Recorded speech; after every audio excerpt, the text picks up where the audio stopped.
Whoa, now. What's good, y'all? Sim in the building, chilling, you know, doing a quick roll up. You heard me? Um, I really love a lot of these YouTubers on here talking about establishing their own business, things like that. I mean, that's incredible, man. Incredible. Keep doing what you're doing, you know, black businesses. I love it. You know what I'm saying? Because when you own something of your, let me tell you guys a story, man, about black businesses. Back in the day when I was coming up, right?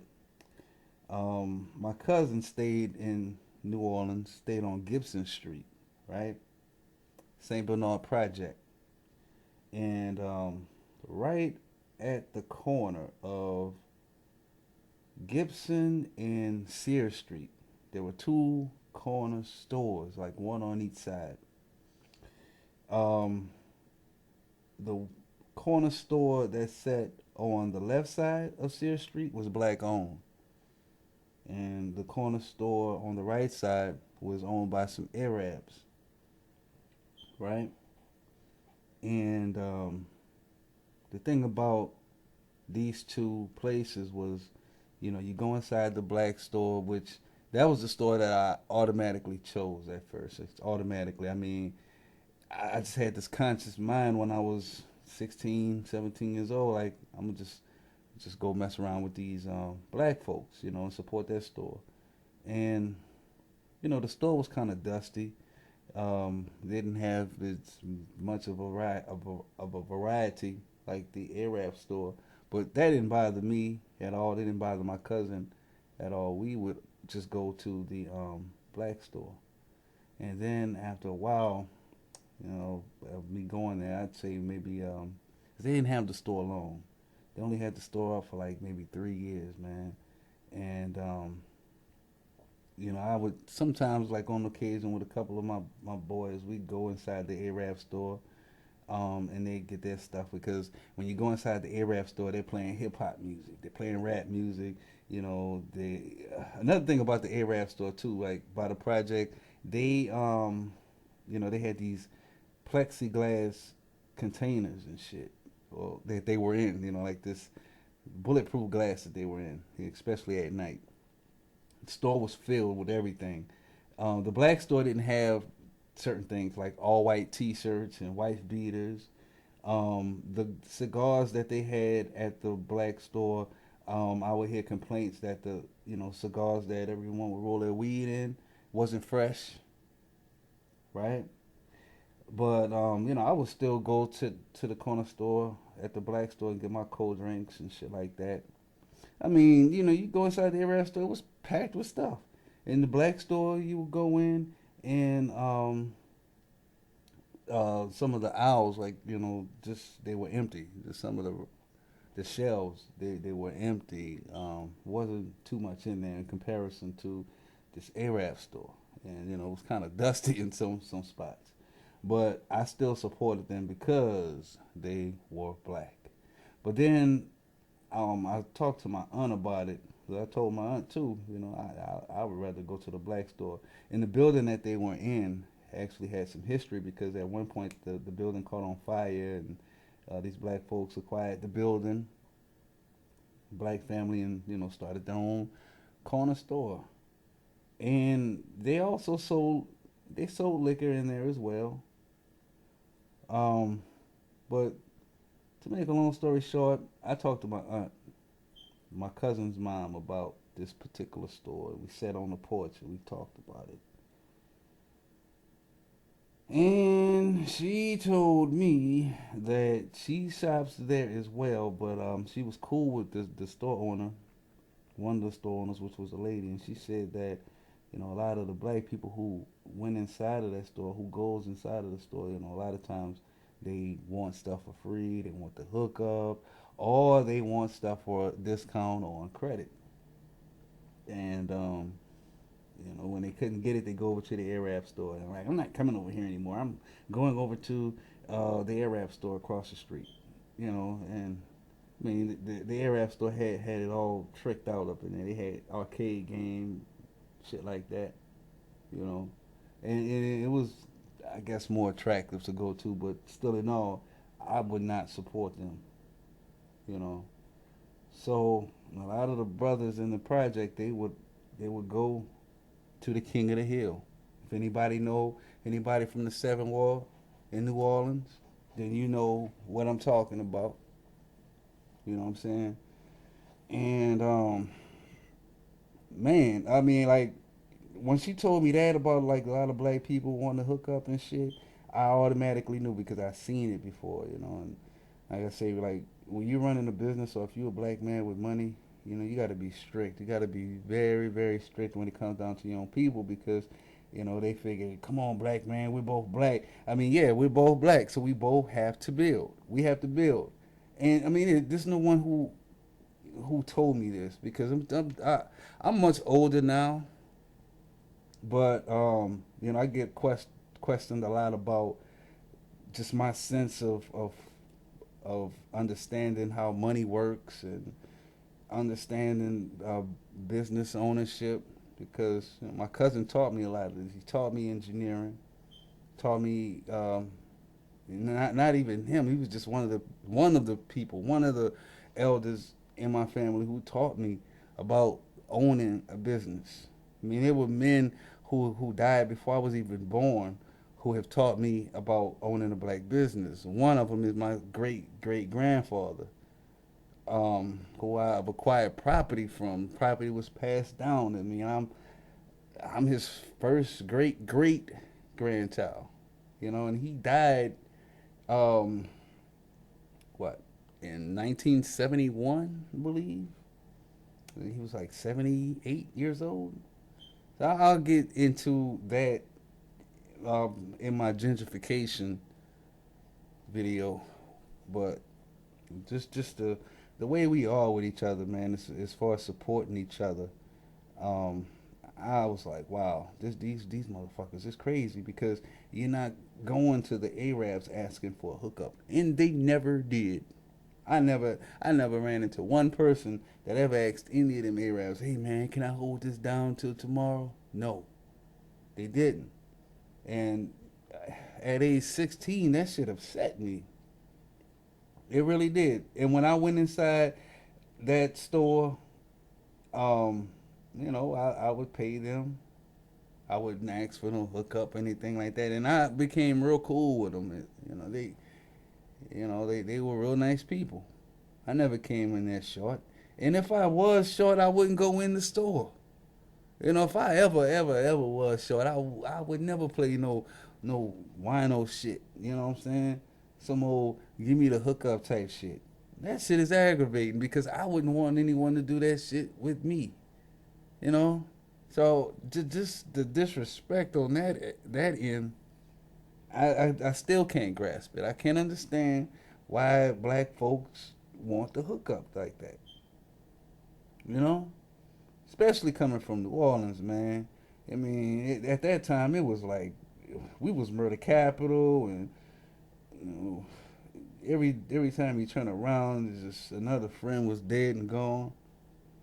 But some of these friends aren't even here anymore. They refuse to fuck around with those black folks, man. But they give all of their respect to those Arab people. You know, I thought about running a corner store myself.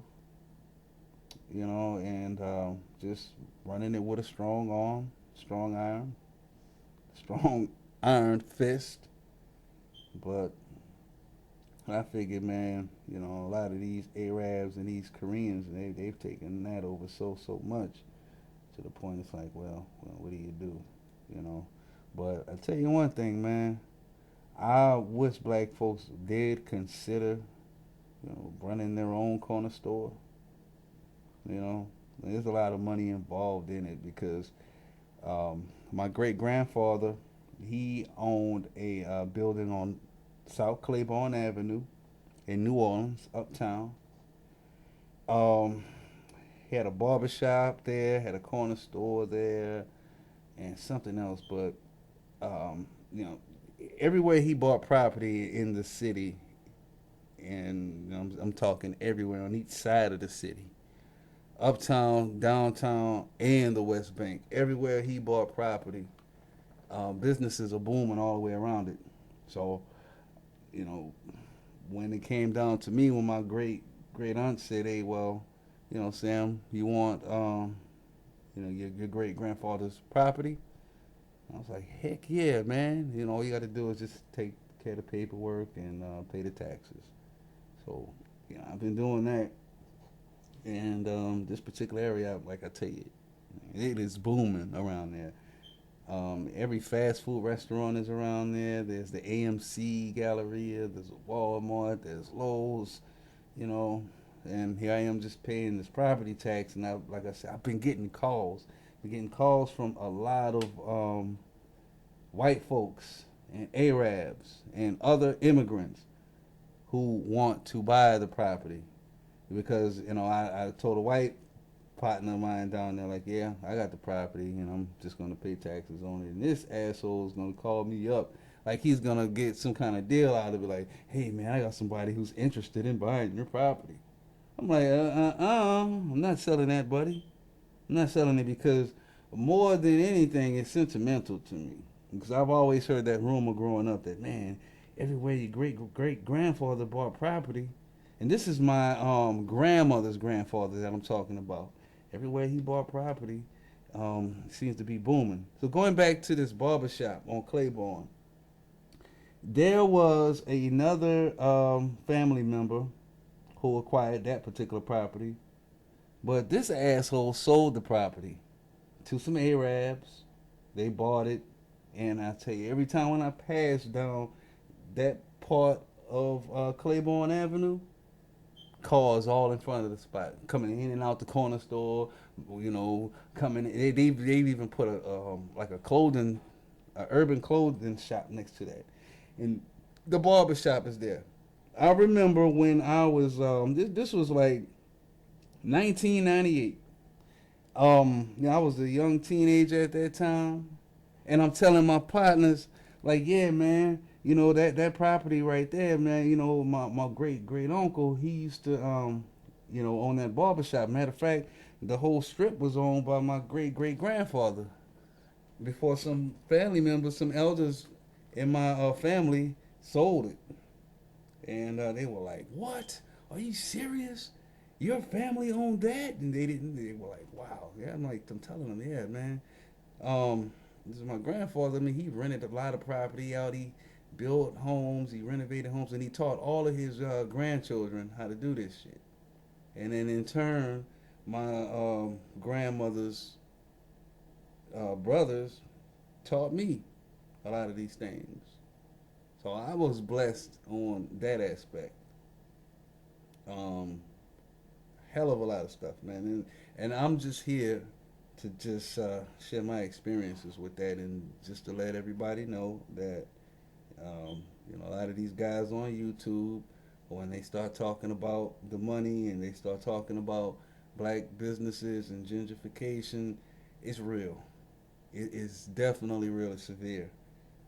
So I notice a lot of my topics because I have a lot of dialogue that I've been putting together, and it's all just been based on true experiences, and it's not really just going off a bunch of statistics and things like that. So I'm real glad that I'm able to share that, you know, on this page. But my mom, my grandmother's older sister, they were upset with the family members who sold their property because my great aunt, my grandmother's older sister, I talked to her just a couple nights ago. She owns a lot of property throughout the city. She's in her early 80s. I think she's like 82 now. Wow, you are getting old. And we talked for a while. We talked for about 4 hours the other night. And I was talking about my grandmother. She recently caught a stroke, and we were talking about that, talking about her health, which I tried to explain to her that her health needed to be addressed, and she needed to get away from all of those uh, foods filled with sodium and all of that, and she wouldn't listen, and ultimately the stroke hit her.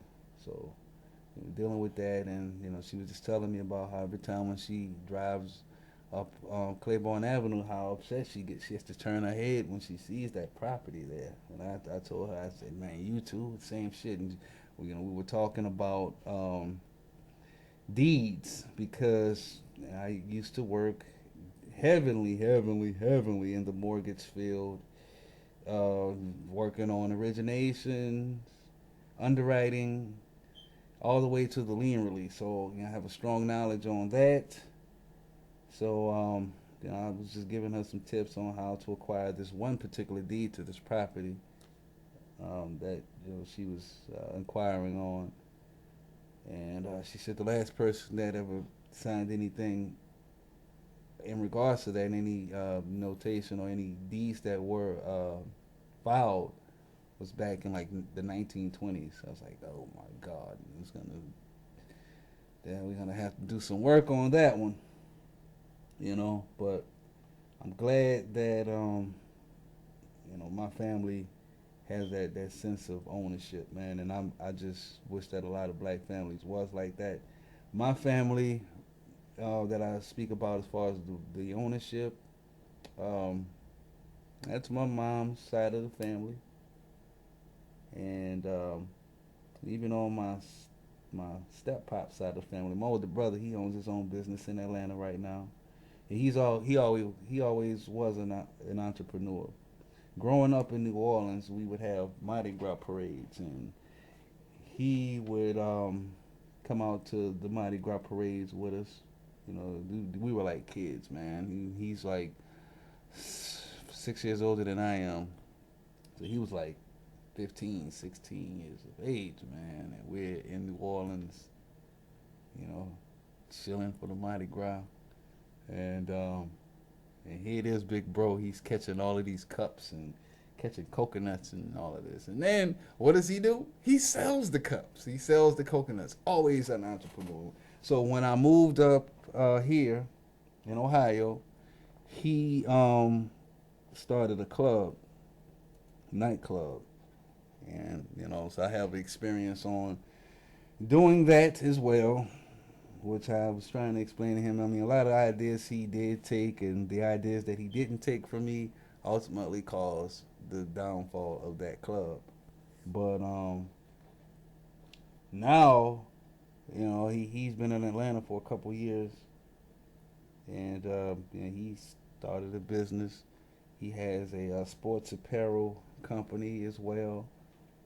You know, he's always been into entrepreneurship, always, because he understands that, hey, I mean, this is before he got into any type of trouble. He's always been an entrepreneur. I haven't known him to work for anybody except for one time, and that was only for like 2 weeks. He worked for Honda, putting bumpers on Honda cars, some type of body repair shop. He didn't stay there long. He's like, no, I gotta get the hell up out of this, and he got his shit together, man. So he generates his own revenue, his own flow.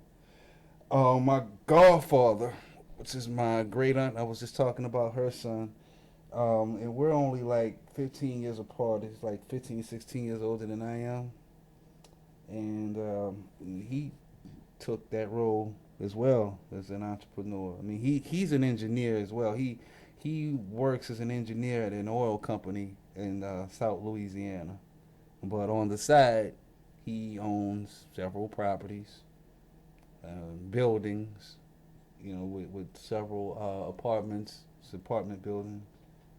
Doing real well, real well for himself. Has a couple of apartment complexes in the Garden District, uptown New Orleans. You know, and he's been doing that for years, at least for a good 20, 25 years now. So, before I got into learning anything about real estate and underwriting, I would ask him. I was like, man, how do I get into this? And I asked him this at like the age of 16. Like, how can I get into this? And he told me, he said, man, all you got to do is keep your credit good, establish good credit, and make sure you have everything you need. So I got to hit him up again because he hit me up on Facebook talking about yeah, I love you cousin. He's my cousin and my godfather. You know, and we have a lot of the same hobbies. He likes to go fishing. Just bought him a big boat, and him and another cousin of mine, they post a lot of pictures on Instagram. They fishing and all that good stuff. So one of my plans as far as my entrepreneurship is to start up a reptile pet shop. I have a buddy who stays here in Ohio. He's African American, black guy, very, very well known in the city. And, he owns his own reptile shop. And, black guy on top of that, educates the kids on reptiles. And, him and his wife, they, hire people at the shop. Um, great dude because not only does he own his own company, but he's fighting for the protection of these animals as well, and he's fighting for the preservation of a lot of animals, which I'm really big into. So we talk a lot, and he you know talks about his establishment as well. He actually owns three establishments, three different pet shops, and one of them is actually in another state. So he's doing very, very well for himself, and proud of him on that. And I've been supporting him for years as well. So um, I go in there and I talk to a lot of the employees, and it's like it's a family-owned business, but it gets a lot of love, a lot of people support it. So when I go inside that shop, everybody knows me. His wife is real cool. She knows me. You know, but yeah, that black business ownership is incredible, man. It's incredible. And he most of his employees are white people, young white guys and white girls, man. You know, but I understand that because a lot of the youngsters they're afraid of those types of animals that he has. He has lizards and turtles, and a lot of black men and black women don't want to be around a place that handles large reptiles and rats. So that's understandable. But at least he's doing it. At least he's running his own company. My little sister as well. I got to give her props. I have a sister in New Orleans who um, went to school for cosmetology, worked hard, pushed the envelope. And this is no lie. This is real talk. You know, um, we got a lot of go getters in my family because my little sister, she would do my hair and my little brother's hair when we were younger, and we stayed together. I would let her practice on my hair, and she would practice on my brother's hair on dreads and braids. And now she's like, one of the best in the city, hands down. Like, she's one of the best in the city. She posted a picture on Facebook, and it was with her and Snoop Dogg. But when I saw it, I'm like, man, that guy looks like Snoop Dogg. And I looked again. What? Oh no, I can't believe this. She's with Snoop. So then, I look heavily into her Facebook page, read the comments, and sure enough, yep. Oh, and then I hit her up. I'm like, what is going on down there? And she's like, she has her own shop, like not too far away from where my property is too. She has her own shop. So And I called her up and I'm like, "Yo, what's going on, man? You got Snoop at your shop?" And she's like, yeah. Um, he also gave me like 10 tickets to the show because she's been doing celebrity hair for basketball players and different rappers and celebrities, things like that. Like her resume is pretty swell now. But going back to the story, she said, yeah, one of her clients who is a manager for a lot of rappers and he's heavy in the industry. He's good friends with Snoop and Mystical, a lot of people down there. So she basically was called by him to go and uh, do Snoop's hair. So, you know, Snoop passed through by the shop and got his hair done. She closed the shop down, you know what I'm saying? Gave Snoop some privacy. And she was doing Snoop's hair. And she even told him, like, man, I got a cousin, man. I'm not a cousin. I got a brother in Ohio that would love to take and hang out with you right now. And I was like, yeah, man. I wish I was down there. My little brother was, though. I mean, he was there. He got a chance to go to the show, kick it with Snoop, and check it out and all of that. So, I mean, that was good, man. Shout out to Snoop. Thanks for that. But I wish I was down there to check that out, man. But yeah, she said, yeah, he loved the hairstyle, and he was like, yeah, man, you got that sauce, man. You putting that sauce in my hair, all of that. So her resume now, I mean, after the MTV Music Awards last year, she did hair for Beyonce and some of the dancers in Beyonce's clique. They did the. She also did Beyonce's hair for the Lemonade video. And I know a lot of motherfuckers probably think I'm lying about this shit. I'm telling you verbatim, like the real. Is when I saw that, when she called and told me that shit, she's like, look, they just gave me some tickets. I'm going up to New York. I'll be in New York for a week. And then she's sending me all of these pictures of her inside this party bus and backstage at the MTV Awards. And I was like, oh, okay, oh, yeah, oh, that's done. That's tight, dad. Just tripping out. But even before that, like her resume, I mean, she's done Sanaa Lathan's hair. She assisted with Mary J's hair. A few basketball players, football players down there. So she's in the game, and I mean, just what 7, 8 years ago maybe, she was just a regular hairdresser, but she was damn good at it. So she said, like, I don't want to work for nobody, and I know I'm good at this, and I'm gonna get better and better. I'm gonna just keep getting better and better and better. I mean, she's so good that I had to fly her up here to um to train my hairstylist on how to get it right, how to get my hair done the right way. And now my hairdresser up here is like she's unstoppable. So, uh, black ownership, black businesses. And my other brother, you know, my other little brother, he's 3 years younger than I am. He's taken up his own business as well,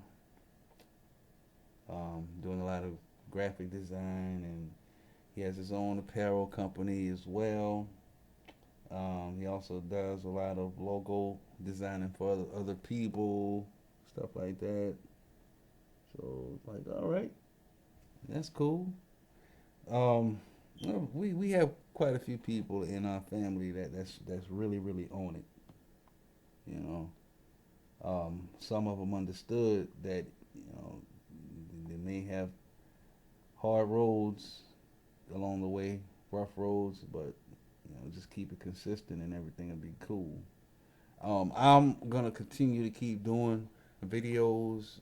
Just set some examples because I have a lot of family members who have that sense of ownership, and just coming up as a kid, I just grasped to it. I just hung out with them, man. A lot of the cousins that I hung out with were my grandmother's first cousins.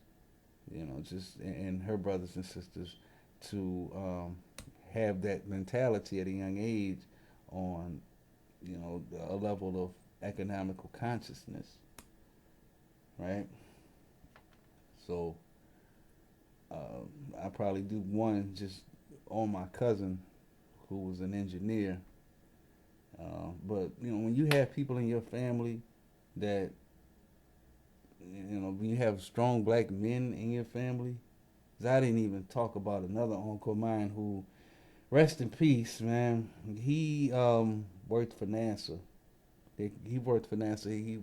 He was so good at it that they called him back out of retirement, and he died at the age of 85, a few years back.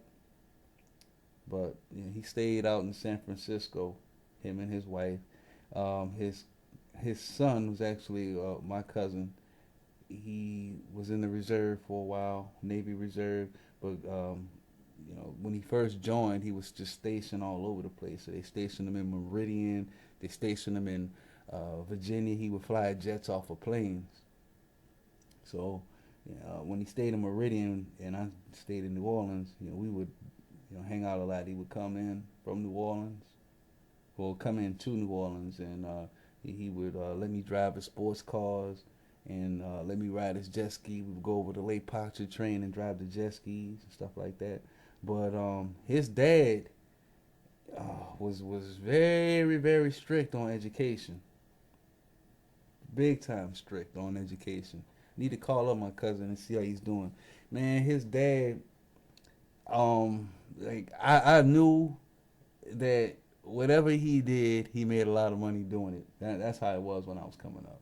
And I used to always look up to my older cousin, like, man, he, real, real smart dude. He knows his stuff, and yeah, cause he's like 10 years older than 10, 15 years older than I am. We were both into hip hop, real, real heavy. And I was just a young teenager, man. So he let me drive the jet ski, and he would come in town and give me a bunch of hip hop CDs. I was like, I already got this one though. But make a long story short, I understood his mindset as I got older. When my step pops died, and we all met up for his funeral, and my uncle drilled me about education. 'Cause I was like 19 at the time. He asked me like, "What are you gonna do with yourself? What are you gonna do?" See, like I say, he's an engineer, works for NASA. He has robots in Mars. I didn't know all of this until my grandmother told me, because I always stayed away from my uncle because it always felt like, dang man, why is he always on me like this? But when I realized what he did, I didn't ask any questions because he stayed so far away. But when he came and we talked, and I found out from my grandmother what he did. I said, yeah, man, your uncle has robots in Mars. I said, oh wow, damn. No wonder. And one, because black man, when you young, black men, you gonna do one or two things when it comes down to an elder talking to you. You either gonna attach yourself with it, or you're gonna flee away from it. So I know how to talk to young black men because I was talked to in various ways. So I thought my uncle was trying to clown me, but I was there, but I wasn't there yet, and he knew it. So he was like, "Look, I'm gonna drill you, make sure you get there." So I thank him for that. You know what I'm saying? Really do. So yeah, I got an uncle who has robots in Mars. You know, and I've always thought about that too. Like maybe I need to consider getting into petroleum engineering or something like that. Because it's never too late to do these things, and there's a big demand for things like that. So I remember when they called my uncle out of retirement. So let me go ahead and end this video right here. And finish. I don't know how long this video is, but everything I'm saying is real, man. Everything I'm saying is 100%. You can start a business, though. I was listening to Dr. Boyce Watkins, and he made a valid point. He said that black families own the business, own your own business, not a black man own your own business because every family has their own money situations, and I hear a couple other brothers they said build up a network, so one guy said, yeah, well, these kids, he said, I can't have any children now. I won't have any children because my children, or my son won't have a team of other buddies that he could network with growing up. So when Dr. Boyce Watkins said, yeah, we need to just take and run our own businesses as a family unit, made perfect sense, man. Perfect sense. So I'm just gonna go ahead and piggyback on that because my family set that example, and just from him saying it, it's not like it can't be done. So you're gonna have people in your family that are gonna be like, nah, I'm not gonna get involved with that because me and your aunt or me and such don't get along. Yada yada. You gotta work past that. You gotta okay, well, scratch them off and keep it moving.